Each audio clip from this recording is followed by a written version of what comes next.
Vladimir Putin says he's open to a ceasefire with Ukraine, but he's not ready to accept all the terms that are on the table. As President Trump admits, he is feeling good about it.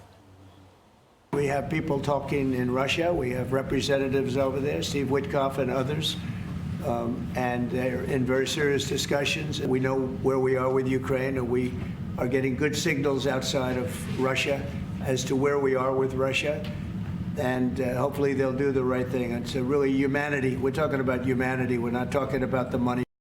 And there are indications that the president could be talking to Vladimir Putin sometime today. So how does the White House finalize this deal, move it forward? Fox News senior strategic analyst General Jack Keane is with us now. General, your thoughts about what emerged from Jeddah and the initial response from Vladimir Putin?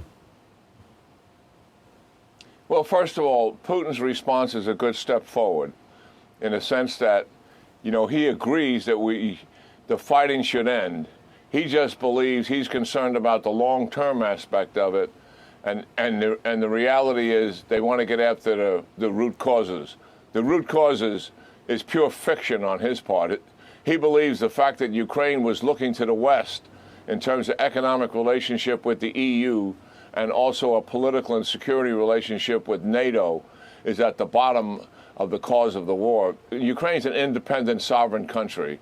Let's face it for what it really is and has been, you know, since the collapse of the Soviet Union. They have a right to move in the direction they see is best for their country, number one. So that is, he'll stick to his ground on that, but that is easy to defeat.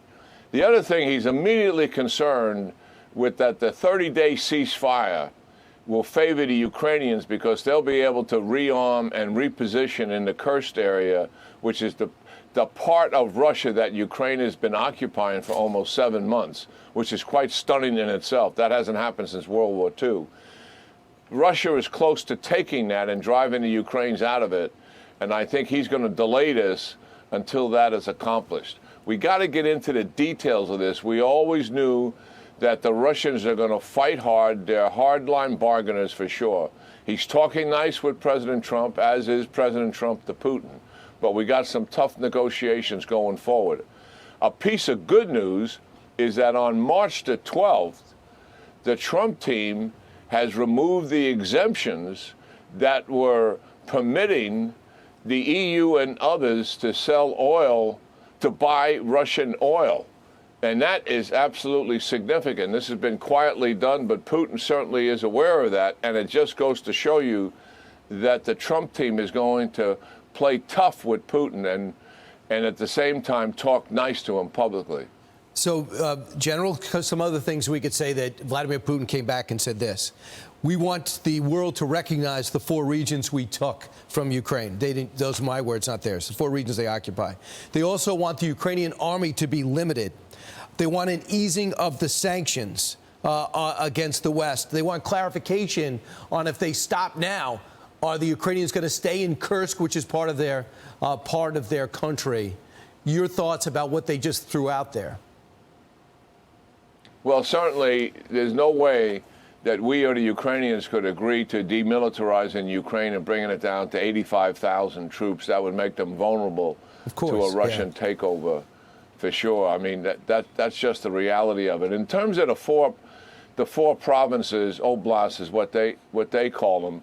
Look, Zelensky has already said he's willing to give up territory, some territory that Russia occupies, but they don't own all 4 of those oblasts. They own portions of them, the majority in Luhansk and Donetsk, but in Zaporizhia and Kherson, they don't even own the majority of it. So that's a non-starter.